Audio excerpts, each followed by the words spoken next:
Bienvenidos a este análisis a fondo. Hoy vamos a explorar una de las transformaciones más absolutas y fascinantes de las que se tiene registro en toda la historia de la humanidad. Hablamos, por supuesto, de la vida de Moisés. Porque, pensadlo bien, ¿cómo es posible que un hombre pase de ser el futuro heredero indiscutible del imperio más poderoso del planeta a convertirse en un pastor completamente olvidado en medio de la nada, para luego resurgir como el libertador de una nación entera? Es una paradoja increíble. Y para entender este giro tan radical, tenemos que trasladarnos al antiguo Egipto. Allí, los israelitas habían pasado de ser una comunidad próspera a enfrentarse a un nuevo monarca, un faraón totalmente consumido por la paranoia al ver cómo esta población no paraba de crecer. Y claro, ese miedo profundo desató una de las estrategias de sumisión más brutales que podemos imaginar. Y las medidas opresivas, como era de esperar, escalaron a una velocidad asombrosa. Empezaron con la servidumbre perpetua, condenando a los israelitas a un trabajo físico extenuante, haciendo ladrillos y trabajando en los campos hasta no poder más. Pero, como el pueblo seguía multiplicándose a pesar de todo, se implementó algo mucho más oscuro, un decreto despiadado que ordenaba arrojar al río a cualquier niño varón hebreo recién nacido. Es absolutamente crucial entender lo que había detrás de esto. Satanás fue el instigador directo, el verdadero arquitecto de este plan sanguinario. Su objetivo era clarísimo: destruir desde la cuna al inminente libertador de Israel. Y justo ahí, bajo la terrible sombra de esa sentencia de muerte, es donde florecen una fe y una valentía verdaderamente inquebrantables. Amrán y Jocabed no se rindieron, estaban convencidos de la inminente liberación de Israel, así que ocultaron a su hijo, que era un niño precioso, durante 3 largos meses.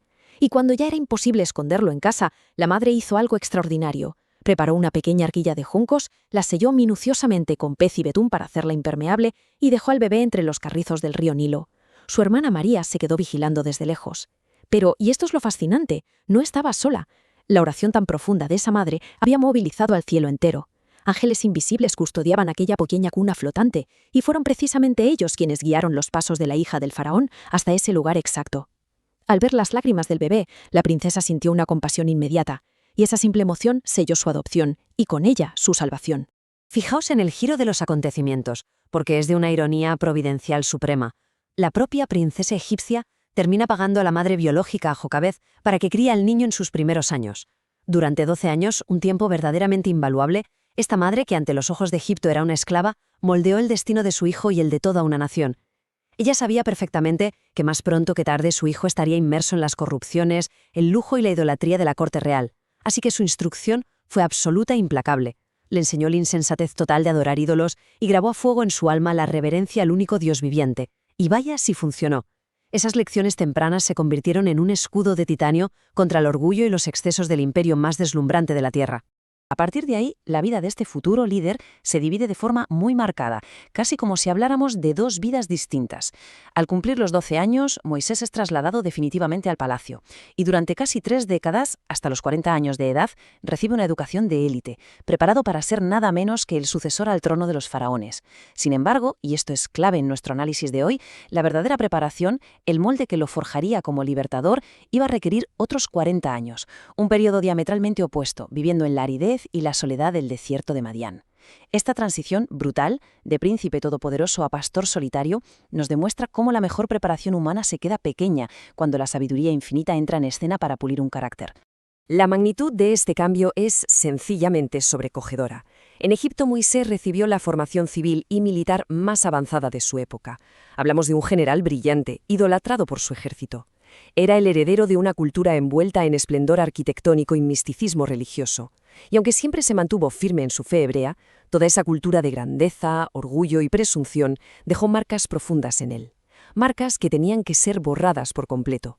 Por eso, Madián fue su verdadera escuela. Allí su principal tarea fue desaprender. Todo ese brillo intelectual y la arrogancia militar tuvieron que ceder el paso a la humildad más profunda. Tuvo que aprender a ser paciente, a dominar sus pasiones, rodeado únicamente por la majestuosidad pura y silenciosa de las montañas creadas por Dios. Pero antes de que llegara a ese desierto, se produjo una fractura vital. A sus 40 años, Moisés ya sabía en su interior que Dios lo usaría para liberar a Israel. El problema fue que calculó las cosas a su manera, de una forma muy humana, cometiendo un error fatal. Un día, incapaz de soportar más la opresión que sufrían los suyos, vio a un egipcio maltratando a un israelita. Sin pensarlo, se abalanzó sobre el agresor, le quitó la vida y enterró el cuerpo en la arena. Fijaos bien, Moisés estaba actuando con la mentalidad de un militar egipcio. Creía de forma totalmente equivocada que los hebreos iban a entender que él estaba iniciando una especie de revuelta armada, que iba a darles la libertad usando la violencia y la fuerza física. Y claro, la respuesta de su propia gente fue un rechazo absoluto y tajante. Al día siguiente, cuando Moisés intentó separar a dos hebreos que se estaban peleando, uno de ellos le lanzó una pregunta lapidaria. ¿Quién te ha puesto a ti por príncipe y juez sobre nosotros? ¿Acaso piensas matarme como mataste al egipcio? En este mismo instante se dio cuenta de que su acto letal no era ningún secreto. Y la historia voló hasta los oídos del faraón.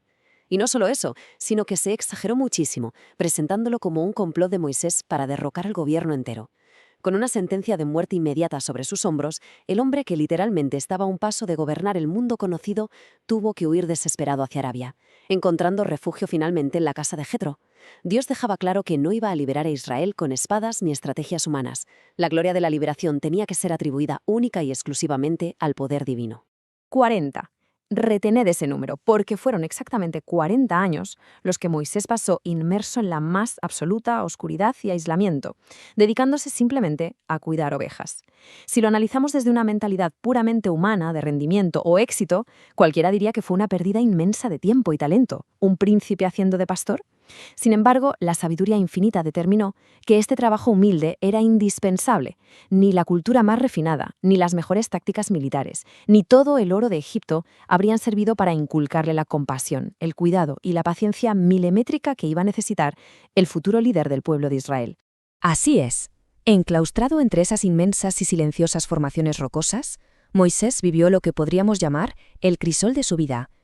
En esa soledad abrumadora, la influencia mental de los grandiosos templos de Egipto se hizo polvo.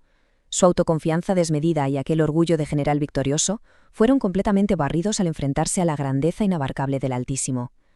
Fue en este mismo entorno, rodeado de una atmósfera celestial, donde escribió el libro del Génesis, impulsado por la inspiración directa del Espíritu Santo.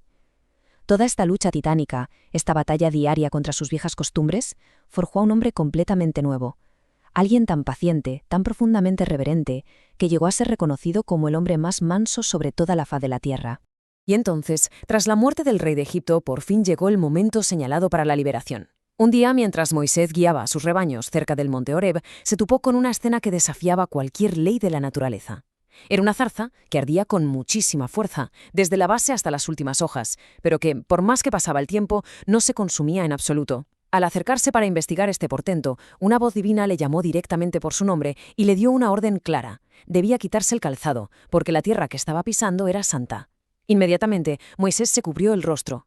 Y aquí hay una lección monumental. Acercarse a la deidad requiere una actitud de humildad y reverencia absolutas, un contraste abismal con la actitud tan presuntuosa que muchas veces se ve en la actualidad. Ante la orden directa de regresar y presentarse ante el faraón, aquel hombre que tiempo atrás había sido un valiente general, ahora retrocedía lleno de temor y sintiéndose profundamente incapaz. Sabía perfectamente a lo que se enfrentaba. Anticipó que su propio pueblo, quebrantado por la esclavitud, no le creería. Así que le hizo una pregunta muy práctica a Dios. Si los israelitas le preguntaban por el nombre de quien le enviaba, ¿qué debía responder? Yo soy el que soy. Con esas impresionantes palabras, el Dios del pacto, el mismo creador del universo, le estaba entregando la credencial máxima y definitiva, la autoridad suprema. Aún así, Moisés seguía viendo montañas de obstáculos insalvables y argumentaba que los israelitas sencillamente lo iban a ignorar. Para disipar cualquier rastro de duda, Dios no le entregó un ejército de soldados, sino que lo dotó de unas pruebas de poder innegables y físicas, pruebas que apelarían directamente a los sentidos de cualquiera que las viera. Le ordenó arrojar al suelo su bastón de pastor. Al hacerlo, el trozo de madera cobró vida al instante y se transformó en una serpiente real. Tanto es así que el mismísimo Moisés echó a correr, pero al agarrarla por la cola volvió a ser de madera. Acto seguido, Dios le pidió que metiera la mano en su pecho. Al sacarla, estaba cubierta de una lepra blanca como la nieve. Al volver a meterla, sanó instantáneamente. No había margen de error. Estos prodigios dejarían clarísimo, tanto a Faraón como a Israel, que estaban presenciando un poder infinitamente superior a cualquier deidad egipcia o fuerza humana. Y a pesar de tener en sus manos estas evidencias tan aplastantes, el siervo de Dios seguía paralizado. Como última línea de defensa, se aferró a una debilidad personal.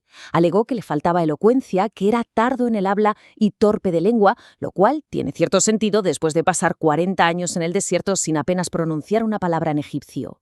Sin embargo, la respuesta divina pulverizó esta excusa por completo. Dios le preguntó, ¿quién dio la boca al hombre? ¿No soy yo, Jehová? Era una promesa férrea, la garantía absoluta de que el mismo Creador iba a poner las palabras exactas en su boca y le iba a dirigir en todo lo que tuviera que decir. Este mandato no era algo improvisado, venía acompañado de un plan maestro, una estrategia impecablemente trazada. El primer paso era convocar a los ancianos de Israel para comunicarles solemnemente la promesa de Dios. El segundo paso consistía en plantarse frente al mismísimo faraón y exigirle permiso para hacer un viaje de 3 días al desierto. Ahora bien, Dios ya le adelantó, sin rodeos, que el monarca egipcio se iba a oponer frontalmente, pero también le aclaró que esa misma obstinación sería el escenario perfecto para desplegar una serie de maravillas y portentos como el mundo jamás había visto. Y hay un tercer punto fundamental, por una cuestión de justicia histórica. Se les instruyó que antes de salir debían pedir a los egipcios vasos de plata, de oro y ropas. Fijaos, esto no era un saqueo, era el cobro legítimo, la remuneración absolutamente justa por todos esos siglos de trabajo forzado y esclavitud sin sueldo. Es importante matizar que, al principio, cuando Moisés presentaba excusas, lo hacía desde una verdadera y profunda humildad, algo que había ganado a pulso en Madián. Pero cuando el Señor ya le había garantizado el éxito absoluto y había desarmado todos sus argumentos, seguir insistiendo en evadir el llamado demostraba otra cosa muy distinta. Evidenciaba una falta de fe inaceptable en el poder de Dios. Al final, ante su continua resistencia, Dios determinó que su hermano Aarón, que se expresaba con perfecta fluidez en egipcio, iba a ser su portavoz oficial. A partir de entonces, Moisés le transmitiría los mensajes y Aarón se encargaría de hablar ante el pueblo y la corte. Con esto, cualquier posible excusa para rechazar la misión quedaba totalmente anulada. Así las cosas, Moisés recogió a su esposa Séfora y a sus hijos y se pusieron en camino rumbo a Egipto. Pero atención a lo que sucede a continuación, porque en pleno trayecto se produce una de las escenas más impactantes y terroríficas de todo este relato. De repente, un ángel de Dios se interpone en el camino con una actitud abiertamente hostil, dispuesto a acabar con la vida de Moisés allí mismo, sin mediar palabra. En una fracción de segundo, Moisés comprendió el porqué de esta sentencia inminente. Había cedido a las presiones de su esposa y había omitido de forma deliberada circuncidar a su hijo menor. Al hacer esto, estaban menospreciando directamente el pacto divino. El hombre que había sido elegido para liberar a una nación entera estaba a punto de morir por su propia negligencia. Y fue un instante crítico. La rápida reacción de Séfora, que entendió la gravedad del peligro y ejecutó ella misma el rito de inmediato, fue lo único que hizo que el ángel se retirara y que Moisés salvara la vida. De aquí extraemos una lección teológica inquebrantable. A ver, Moisés estaba a punto de entrar en la corte del faraón, un nido de víboras donde se enfrentaría a peligros inimaginables, y su vida iba a depender enteramente de la protección divina. Pero la regla es estricta. Los ángeles del cielo no pueden escudar absolutamente a nadie, ni siquiera al libertador supremo designado por Dios, si esta persona está cometiendo una transgresión voluntaria. No existe ninguna seguridad cuando se descuida un deber divino que se conoce perfectamente. La protección celestial requiere, como base, una obediencia incondicional. Toda esta exploración de la vida de Moisés nos coloca frente a una realidad que no podemos esquivar. El gran estratega, el hombre que confiaba ciegamente en su poder militar, tuvo que perder absolutamente todo su prestigio mundano para poder convertirse en un instrumento verdaderamente útil. Asumir responsabilidades de carácter divino exige pasar por la disciplina mental y moral más severa que existe. Requiere que uno reconozca su propia debilidad para que, entonces sí, Dios pueda sumar su poder infinito al esfuerzo humano.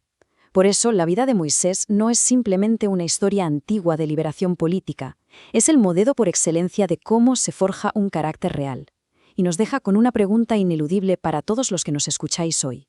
Cuando las dificultades y el fuego de tu propio crisol consuman todo tu orgullo y tu presunción, ¿estaréis dispuestos, al igual que aquel humilde pastor del desierto, a aceptar el gran propósito de la sabiduría infinita?